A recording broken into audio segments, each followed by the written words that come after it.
Hello welcome everyone.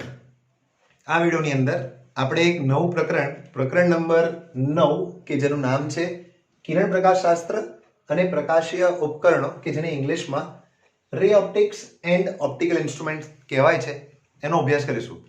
ફિલહાલ pandemic સિચ્યુએશનના કારણે તમારા માટે આ ચેપ્ટરનું નામ માત્ર કિરણ પ્રકાશ શાસ્ત્ર છે, રાઈટ? હું કહું છું એનું કારણ એ છે કે પ્રકાશીય ઉપકરણો નામનો ટોપિક જે સિલેબસની અંદર હતો હવે ફિલહાલ એ કેન્સલ કરી દેવામાં આવ્યો છે. એટલે સૌપ્રથમ મેં લિસ્ટ બનાવ્યું છે કે અભ્યાસક્રમમાંથી 2020-21 માટે કયા મુદ્દાઓ બાદ કરી દીધા છે ગવર્મેન્ટે. તો અહીં આગળ લિસ્ટ બનાવ્યું છે. લિસ્ટ બનાવવાનું કારણ એ છે કારણ કે તમે જોયું હશે લાસ્ટ લેક્ચરની અંદર, મતલબ 5મા ચેપ્ટરનું જ્યારે મેં ઇન્ટ્રોડક્શન ભણાવ્યું વિડીયોની અંદર મેં એવું લખ્યું હતું કે ટોપિક એ વખતે ટોપિકના નામ નથી લખ્યા, રાઈટ? કારણ કે એમાં બેઝિકલી એ ક્લેશ થવાનો કોઈ ચાન્સ નથી. અહીંયા આગળ છે ને પ્રોબ્લેમ થાય છે જ્યારે તમારી આ બધું જે લખ્યું છે આ બધી વસ્તુઓ એ લેટેસ્ટ સિલેબસ અનુસાર છે, રાઈટ? એટલે તમારે સૌપ્રથમ એવું ચેક કરી લેવું જોઈએ કે ફર્સ્ટ પેજ ટર્ન કરશો તો ત્યાં આગળ લખ્યું હશે કે રીપ્રિન્ટ કયા વર્ષની છે. એ લેટેસ્ટ હશે તો આ બધા કન્ટેન્ટ આ જ પ્રમાણે મેચ થશે. ના થાય તો બીજો રસ્તો શું છે આપણી પાસે? ઓનલાઈન બુક ડાઉનલોડ કરી દેવાની અને આ ચેપ્ટરનું જે પીડીએફ મળે એમાંથી તમે અભ્યાસ કરી શકો છો. ઓકે, સો કયા ટોપિક્સ રિમૂવ કરી દીધા છે? ટોપિક 9.2.2 કે જેનું ટાઇટલ છે ગોળી અરીસાની કેન્દ્ર લંબાઈ. સ્ટાન્ડર્ડ 10th ની અંદર તમે આ વસ્તુ શીખી ગયા છો કે ભાઈ F બરાબર R/2 આપણે જે કહીએ છીએ એ સૂત્ર તારવ્યું હતું 10th સ્ટાન્ડર્ડની અંદર. 12મા ધોરણની અંદર બી એની તારવણી બુકની અંદર આપેલી છે, પણ તમારે એ વસ્તુ ભણવાની નથી. પણ હા, એ સૂત્ર ખાલી સમજવાનો એનું સમજણ હોવું જરૂરી છે કે ભાઈ F બરાબર R/2 થાય, રાઈટ? ડેફિનેટલી એ વસ્તુ તમને સમ્સની અંદર ઉપયોગી થાય એટલા માટે એ વસ્તુ કીધેલી છે. ટોપિક 9.2.3 અરીસાનું સૂત્ર. અગેન સૂત્ર તારવણીની જરૂર નથી, માત્ર સૂત્રનો ઉપયોગ કરવો, ઉપયોગ કરતા તમને આવડવું જોઈએ. ટોપિક 9.7 સૂર્યપ્રકાશના કારણે કેટલીક કુદરતી ઘટનાઓ, રાઈટ? Rainbow, right? એ બધી વસ્તુઓ હતી પણ હવે નથી. ટોપિક 9.8 પ્રકાશીય ઉપકરણો, જે મેં તમને સ્ટાર્ટિંગમાં જ કીધું. સ્વાધ્યાયના અમુક દાખલા પણ રિમૂવ કરી દીધા છે 9.11 થી માંડીને 9.14. તદુપરાંત વધારાનું સ્વાધ્યાય જે આવે છે 9.26 થી લઈને 9.38 એ પણ રિમૂવ કરી દીધું છે, right? So first of all આ બધી જ વસ્તુ આપ સ્ટાર્ટિંગમાં લખી દો, રાઈટ? અને ત્યારબાદ આપણે પ્રસ્તાવના સ્ટાર્ટ કરીશું. હજુ સુધી જો તમે ચેનલને સબસ્ક્રાઇબ ના કરી હોય તો કરી લેજો, રાઈટ? અને નોટિફિકેશન તમને ઓન ધી સ્પોટ મળે એની માટે સાઈડમાં બેલ આઇકોન હોય એને પણ ક્લિક કરી દેવાનું, રાઈટ? તમારા માટે સારી વસ્તુ છે આ બધી વસ્તુ, right? So first of all note down the first portion. Okay, so topic number 9.1 કે જે પ્રસ્તાવના ઇન્ટ્રોડક્શન છે. બેસિકલી ફિઝિક્સની અંદર જે 14 ચેપ્ટર્સ તમને આ સિલેબસમાં આપેલા છે સ્ટાન્ડર્ડ 12ના સિલેબસમાં, કુલ 12 પ્રકરણો છે. એમાંથી ઘણા બધા ચેપ્ટર્સ એવા છે, આમ તો બધા ઇમ્પોર્ટન્ટ જ કહેવાય, પણ ઘણા બધા ચેપ્ટર્સ એવા છે કે જે ખૂબ જ અગત્યના છે એકચ્યુઅલીમાં. એમાંનું આ પ્રકરણ બી એવું જ કંઈક છે.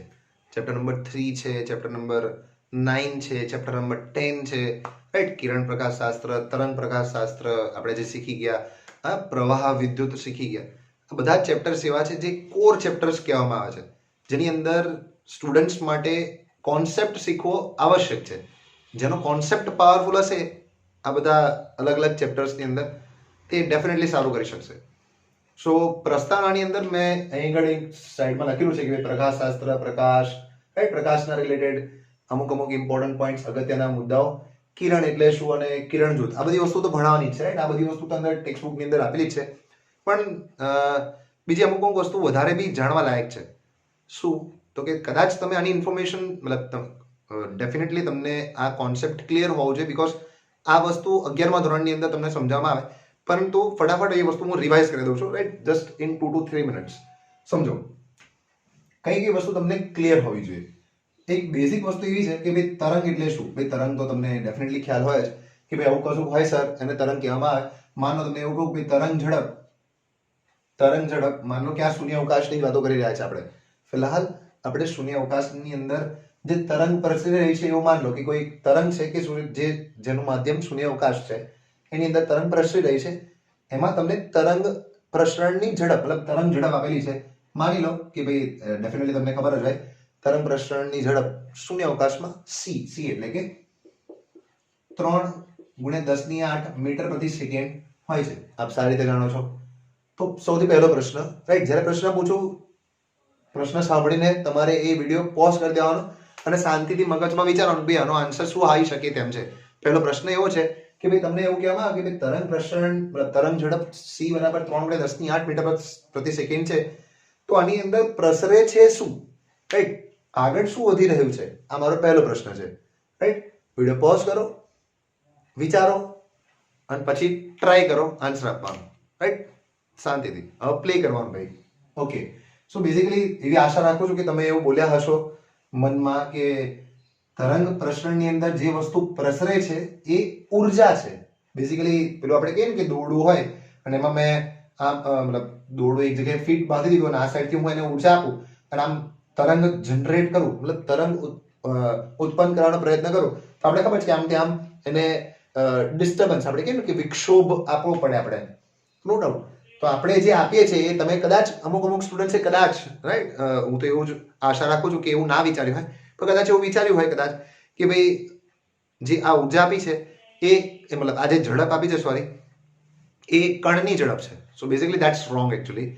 કારણ કે એમાં શું હોય કે માનો કે દોરડું બાંધેલું હોય, તમે જે એકચ્યુઅલીમાં વિક્ષોભ આપો છો ને તો એમાં આગળ શું જાય છે કે તમે જે વિક્ષોભ આપો છો ને એ આગળ જાય છે. ઇન શોર્ટ તમે જે ઉર્જા આપો છો એ આગળ પ્રસરે છે. એટલે તરંગ પ્રસરણની અંદર જ્યારે ઝડપ આપેલી હોય તો તમારે સમજવાનું કે આ ઝડપ ઉર્જાની છે, આ ઝડપ વિક્ષોભની છે. So be careful about some important points. આ વસ્તુ તમે કદાચ રાઈટ યાદ હશે જ, ભણ્યા તો નિશ્ચિત રૂપે હશો પણ કદાચ યાદ હશે. ઓકે, બીજી એક વસ્તુ બીજી શીખ્યા હશો કે ભાઈ અહીંથી અહીં માનું અંતર જે હોય એને તરંગ લંબાઈ લેમ્ડા કહેવામાં આવે છે. હવે કોઈ કહે છે સર સી અને લેમ્ડા વચ્ચે શું રિલેશન, એ તો મારે તમને પૂછવું જોઈએ, પણ ફિલહાલ તમને ફટાફટ ભણાવી રહ્યો છું એટલે હું તમને કહી દઉં કે સી એટલે કે ઝડપ, ઝડપ બરાબર શું થાય, અંતર ભાગ્યા સમય. બેઝિકલી લેમ્ડા એટલે કેવું અંતર, તો કે જે એ એક આવર્તકાળની અંદર પૂર્ણ કરે, રાઈટ, સી ઝડપથી. સો ભાઈ સી બરાબર લેમ્ડા અપોન ટી થાય, as simple as that, right, C બરાબર લેમ્ડા અપોન ટી થાય. પણ તમે હજુ એક વસ્તુ બી નવી શીખ્યા, મતલબ ઓબ્વિયસલી તમને એક વસ્તુ ખ્યાલ આવે, નવી નહીં પણ આ વસ્તુ ખ્યાલ આવે તમને કે ભાઈ આ ટી એટલે શું. હા, મતલબ એ અમુક વસ્તુ ક્લિયર હોવી જોઈએ, જે ના હોય બેઝિક થી જ મતલબ સમજાવવાનો પ્રયત્ન કરી રહ્યો છું. લેમ્ડા એટલે તરંગ લંબાઈ કહેવામાં આવે, સિમ્પલ. બીજી એક વસ્તુ સમજો આપ, લેમ્ડા ખબર છે, ટી ખબર છે, પણ 1/t એટલે આવૃત્તિ કહેવામાં આવે. તો c બરાબર લેમ્ડા ઇન્ટુ f લખી શકાય.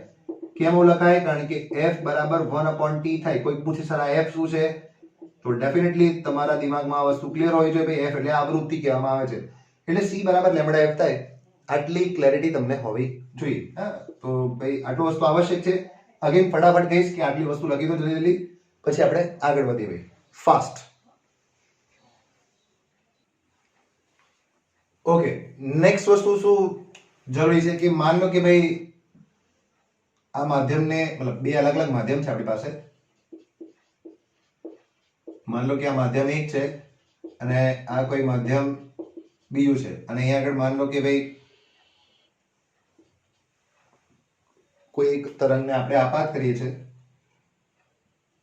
અને ત્યારબાદ મતલબ માધ્યમ એકમાંથી માધ્યમ બીજામાં જાય છે ને, તો કે આવું કંઈક થઈ જાય ભાઈ. એમ મતલબ આ સીધું નહીં જતું, રાઈટ, ઓકે, થોડુંક સારું ડ્રો કરવું એને, રાઈટ, સીધું જાત તો આમ જાત, માની લો કે એ આમ વળી જાય છે, રાઈટ.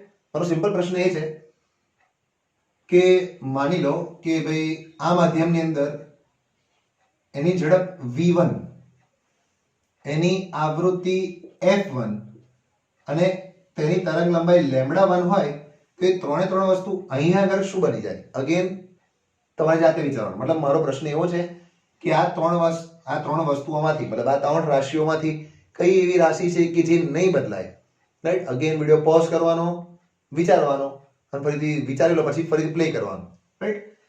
ઓકે, સો બેઝિકલી જ્યારે તરંગ એક માધ્યમમાંથી બીજા માધ્યમમાં જાય ને તો ડેફિનેટલી એની ઝડપ તો વધઘટ થાય, રાઈટ. એટલે ડેફિનેટલી એની ઝડપ તો બદલાઈ જાય. એટલે v1 ની બદલે ભાઈ v2 થવાનું એ નિશ્ચિત છે.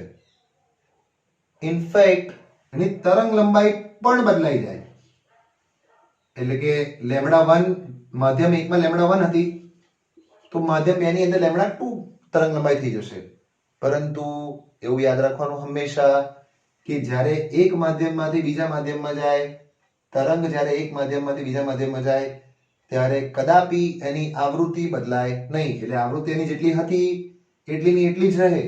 એટલે કે માની લો હું F2 વિશે લખવા જાઉં તો F2 તો F1 જેટલું જ હોય. એટલે કે અહીં સમજો ધ્યાનથી, F2 બરાબર F1. પણ હમણાં જ શીખ્યા આપણે, હમણાં શું શીખ્યા? એક રિલેશન શીખ્યું, મતલબ એક રિલેશન તમને શીખવાડ્યું કે C બરાબર લેમ્બડા ઇન્ટુ F થાય ને, તો F શું થઈ શકે? C upon lambda. હવે એકચ્યુઅલીમાં આ C એટલે મતલબ અલગ અલગ માધ્યમમાં અહીંયા આગળ C એટલે વેગ છે, એટલે તમે ધ્યાનથી જોજો. એટલે અહીં C ની બદલે હું V લખી દઉં છું. હવે કોક પૂછે છે C ની બદલે V કેમ લખ્યું? ભાઈ C એટલા માટે કારણ કે એ શૂન્ય અવકાશમાં વાતો હતી. કોઈ અલગ માધ્યમમાં હોય તો મારે તેને V થી જ લખવું પડે, એટલા માટે V લખેલું છે. V બરાબર લેમ્બડા F આપણે એવું જાણીએ છીએ. તો F શું થાય આપણી પાસે? V ના છેદમાં લેમ્બડા, અગેન V ના છેદમાં લેમ્બડા. પણ અહીં 2 છે તો હું સફિક્સમાં 2 મૂકી દઈશ, અને અહીં 1 છે તો સફિક્સમાં 1 મૂકી દઈશ. એટલે તમને સીધું સીધું ખબર પડે ભાઈ કે કોઈ પૂછે કે ભાઈ V1 upon V2, V2 નામ લઈએ તો V1 upon V2 શું થાય?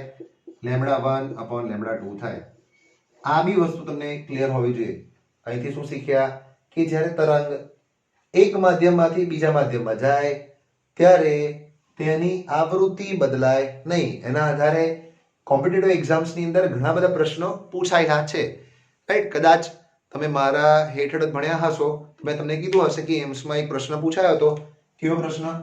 કે ભાઈ એમ્સની અંદર આ પ્રશ્ન પૂછાયો હતો કે માન લો કે નીચે પાણી હોય અને ઉપરથી કોઈ અવલોકનકાર એક બલ્બને જોતો હોય. બેઝિકલી એ લોકોએ બલ્બનો કલર અહીં આગળ આપેલો હતો. એ લોકો એવું કીધું હતું કે ભાઈ આ બલ્બ જે છે એ માની લો કે ગ્રીન કલર છે. આ એક્ઝામ્પલ આપું છું, એક્ઝેક્ટ ડેટા મને નથી ખબર. માન લો કે એ ગ્રીન કલર નો પ્રકાશ ફેંકે છે. અચ્છા, તો જ્યારે અહીં અવલોકનકાર બહાર, મતલબ અહીંથી કોઈ અવલોકનકાર એ બલ્બને જોવે તો એ બલ્બ કયા કલરનો દેખાય? રાઈટ, એવો પ્રશ્ન પૂછ્યો હતો. તો ડેફિનેટલી ઈઝી ક્વેશ્ચન છે. તમે ડાયરેક્ટલી કહી દો સર એ તો બલ્બ જે કલરનો હોય એ જ કલરનો દેખાય.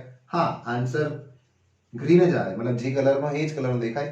પણ કદાચ એનું એક્સપ્લેનેશન તમે નહીં આપી શકો. કદાચ આપી શકો તો વેલ એન્ડ ગુડ, પણ એનો પ્રોપર રીઝન શું છે કે બેઝિકલી આપણે કહીએ ને કે કોઈ બી વસ્તુ આપણને કેમ દેખાય, તો કે એ વસ્તુ આપણને એકચ્યુઅલીમાં મતલબ એની પાછળ બી બહુ લાંબી થિયરી છે. કોઈ બી વસ્તુ દેખાવાના પાછળ બે કારણો છે. એક તો પરાવર્તન કહીએ છે, રિફ્લેક્શન, અને બીજું આપણે છે ને મતલબ વિકિરણ કહીએ છીએ, સોરી, રેડિયેશન. તમને કદાચ ખ્યાલ હોય, રાઈટ? બે કારણોસર આપણને કોઈ બી વસ્તુ દેખાઈ શકે છે, રાઈટ? Be careful. પરાવર્તન અને વિકિરણ. આ બી તમે 11th સ્ટાન્ડર્ડ ની અંદર શીખી ગયા હતા. તો એ ગ્રીન કલર કેમ દેખાય છે? સિમ્પલ છે ભાઈ. અહીંથી જે કિરણ નીકળે ને, રાઈટ, એ આ આંખ ઉપર પડવી જોઈએ. ઓકે સર, આ આંખ ઉપર તો પડતી નથી. ભાઈ બેઝિકલી મેં બહુ દૂરની કિરણ લીધી છે, એમાંથી અસંખ્ય કિરણો નીકળે ને, એક કિરણ બી એની આંખમાં પડી જાય એટલે એ વસ્તુ દેખાઈ જાય. સિમ્પલ. તો કિરણ તો એક માધ્યમમાંથી બીજા માધ્યમમાં જાય છે ને, તો કઈ વસ્તુ ના બદલાય? તો કે એની આવૃત્તિ ના બદલાય. તો કે સર આવૃત્તિ ના બદલાય તો આપણે એવું કેવું જજમેન્ટ, મતલબ એ જજમેન્ટ કેમ લઈ શકીએ કે આપણને ગ્રીન કલર દેખાશે? બેઝિકલી આવૃત્તિ, મતલબ કલર જે હોય ને, કલર એની પાસે જે પ્રોપર્ટી છે, એવું મેં ઇંગ્લિશમાં એવું કહીએ, colour has got the property of frequency, right? એટલે કે જે રંગ હોય ને એની પાસે જે લાક્ષણિકતા છે એ આવૃત્તિ છે ભાઈ, રાઈટ? આવૃત્તિની લાક્ષણિકતા હોય એટલે કલર અને આવૃત્તિ એકબીજા સાથે રિલેટેડ છે. સો તમારે જજમેન્ટ લેવું હોય કે કયો કલર બહાર દેખાશે તો ઇનડાયરેક્ટ જજમેન્ટ લઈ લો કે ભાઈ આવૃત્તિનું શું થશે. તો જો આવૃત્તિનું જજમેન્ટ તમે લઈ શકો તો ડેફિનેટલી તમે કહી શકો કે આ કલર દેખાશે. અને આપણને ખ્યાલ છે જ, આ પ્રોપર્ટી હમણાં જ શીખ્યા કે ભાઈ એક માધ્યમમાંથી બીજા માધ્યમમાં જાય તો સિમ્પલ લોજિક કે આવૃત્તિ બદલાય નહીં. આવૃત્તિ ના બદલાય તો કલર બી ના બદલાય. That's it, right? અગેન આ જાણવા લાયક છે. અને આ એક એક્ઝામ્પલ હતું. મેં તમને કીધું કે થોડો એક્સ્ટ્રા કોશિશ કરીશ તમને પીરસવાનું. હાલાકી મેં જાણું છું કે ભાઈ આ બધી વસ્તુઓ કોમ્પિટિટિવ એક્ઝામ્સ માટે સારી છે, બટ સ્ટીલ થોડો કોન્સેપ્ટ સુધરે તમારો તો એ તમારા માટે જ ફાયદાકારક છે. બરાબર? Note down.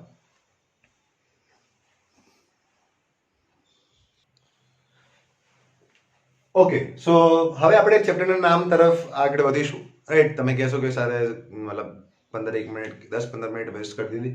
બેઝિકલી તમારા માટે જ હતી ભાઈ. Okay, so first of all ભાઈ આપણે નોર્મલી હું જેમ તમને કરાવું છું એ પ્રમાણે કે ચેપ્ટરનું નામ પર વધારે ફોકસ કરાવો કે ભાઈ ચેપ્ટરનું નામ કેમ આવું રાખ્યું છે. તો બેઝિકલી ચેપ્ટરનું નામ જેમ તમે વાંચ્યું રે ઓપ્ટિક્સ એટલે કે કિરણ પ્રકાશ શાસ્ત્ર છે ભાઈ. કિરણ પ્રકાશ શાસ્ત્ર ધ્યાનથી સમજશો તો બધું જ આવડશે ભાઈ. ધ્યાનથી સમજશો તો બધું જ આવડશે. કિરણ પ્રકાશ શાસ્ત્રમાં પહેલા તો તમારે એવું સમજવું જોઈએ કે પ્રકાશ શાસ્ત્ર એટલે શું, એટલે કે ઓપ્ટિક્સ એટલે શું. તો નોર્મલી હું એવું સમજાવું સ્ટુડન્ટ્સને, બહુ ડિટેલમાં જવાની જરૂર નથી. ઓપ્ટિક્સ એટલે શું, તો કે એ ઓપ્ટિક્સ એક ફિઝિક્સની બ્રાન્ચ છે, રાઈટ. ભૌતિક વિજ્ઞાનની એક શાખા છે કે જેની અંદર પ્રકાશનો અભ્યાસ કરવામાં આવે છે. એટલે તમે એવું લખી શકો ભૌતિક વિજ્ઞાનની એવી શાખા કે જેમાં પ્રકાશનો અભ્યાસ કરવામાં આવે. ઓકે, જેમાં પ્રકાશનો અભ્યાસ કરવામાં આવે તેને પ્રકાશ શાસ્ત્ર કહે છે.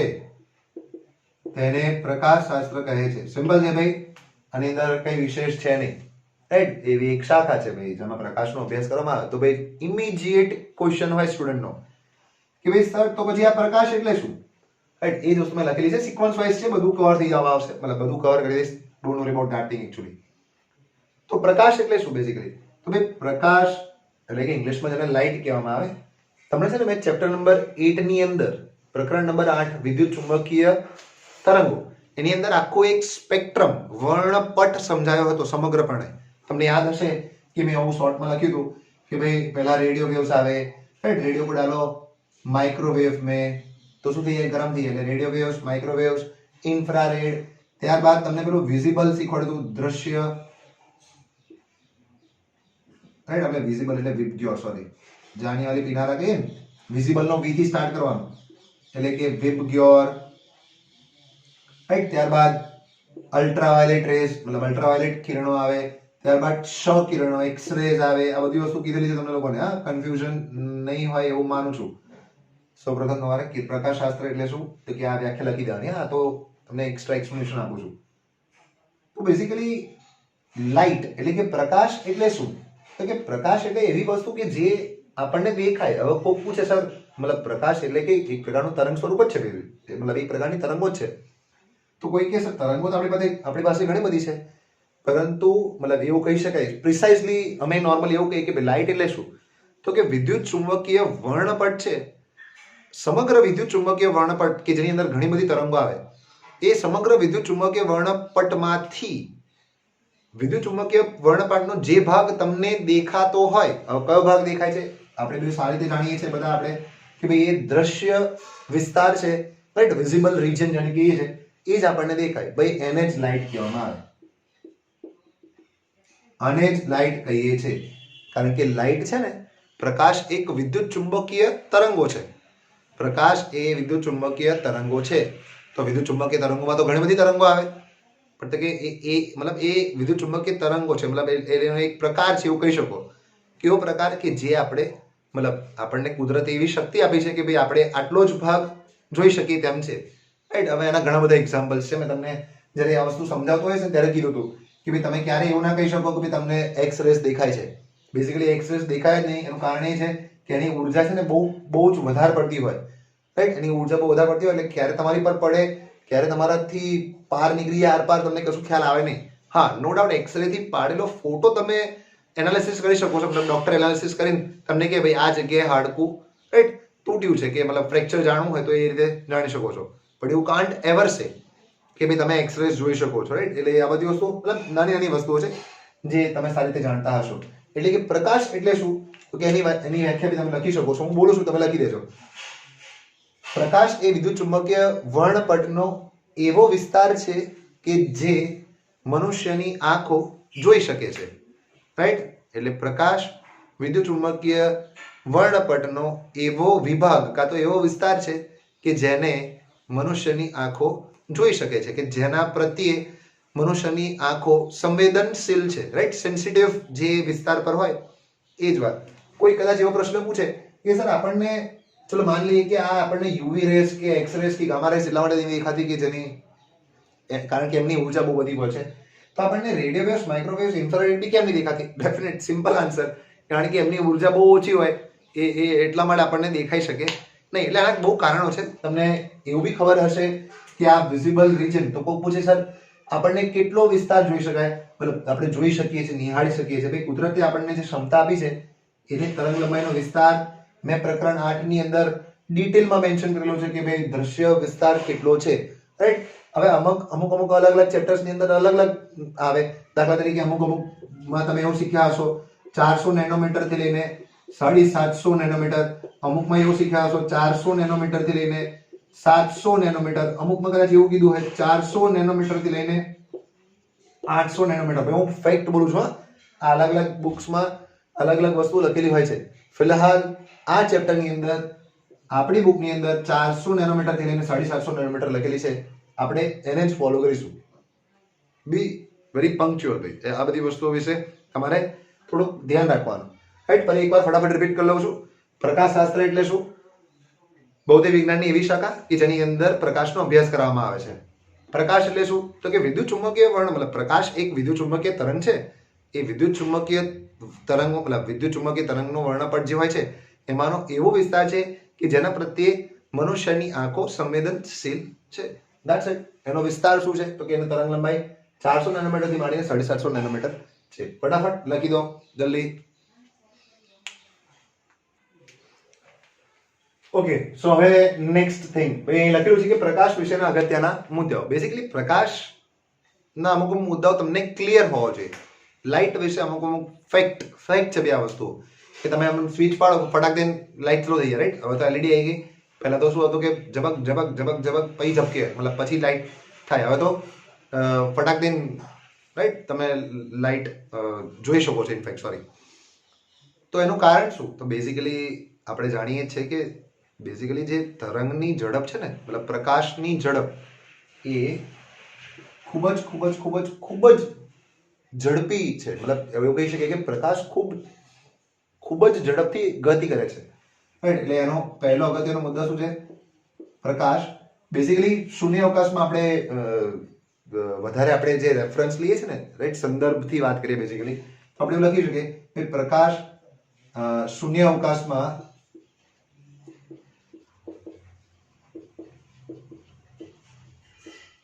ખૂબ જ ઝડપથી ગતિ કરે છે. એટલે કે મતલબ એવું લખી શકો તમે, સોરી, શૂન્ય અવકાશમાં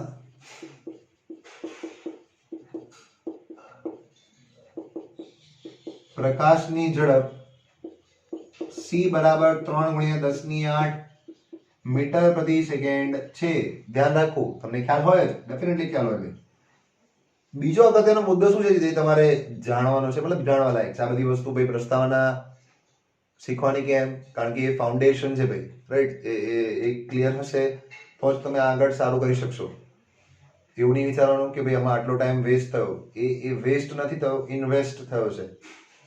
ઓકે, સો બીજો અગત્યનો મુદ્દો શું છે? બેઝિકલી આપણે પ્રકાશને, લાઇટને દર્શાવવાની કેવી રીતે, how to indicate that thing actually.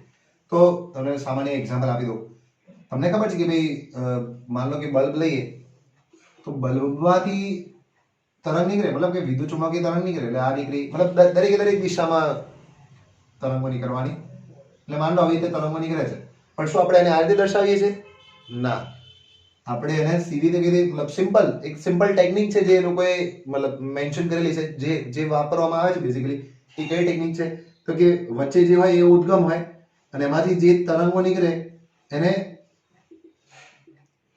Simple straight સીધી રેખાથી દર્શાવવામાં. ઇનફેક્ટ રેખા સીધી જ હોય એટલે રેખાથી દર્શાવવામાં આવે છે. એ જે પથ હોય ને, આ જે પથ હોય છે એ બેઝિકલી કિરણ કહેવામાં આવે. એટલે કે નેક્સ્ટ પોઈન્ટ જે લખ્યું છે મેં, રે એટલે શું કે જે મતલબ આપણે જેને મતલબ પ્રકાશને દર્શાવવા માટે આપણે જેનો ઉપયોગ કરીએ છીએ, રાઈટ, પ્રકાશના પથને દર્શાવવા માટે જેનો ઉપયોગ કરીએ છીએ એને કિરણ કહેવામાં આવે. ધ્યાન રાખજો હું શું બોલ્યો, પ્રકાશના પથને દર્શાવવા માટે કિરણનો ઉપયોગ થાય છે. પ્રકાશના પથને દર્શાવવા માટે કિરણનો ઉપયોગ થાય છે. બીજો મુદ્દો જે સોરી આ જે બીજો મુદ્દો અગત્યનો જે હતો એ આ જ છે બેઝિકલી કે ભાઈ પ્રકાશને દર્શાવવા માટે આપણે કિરણનો ઉપયોગ કરીએ છીએ. મતલબ પ્રકાશ હંમેશા સુરેખ પથ પર જ ગતિ કરે છે એવું આપણે માની લઈએ છીએ, એવું ધારીએ છીએ.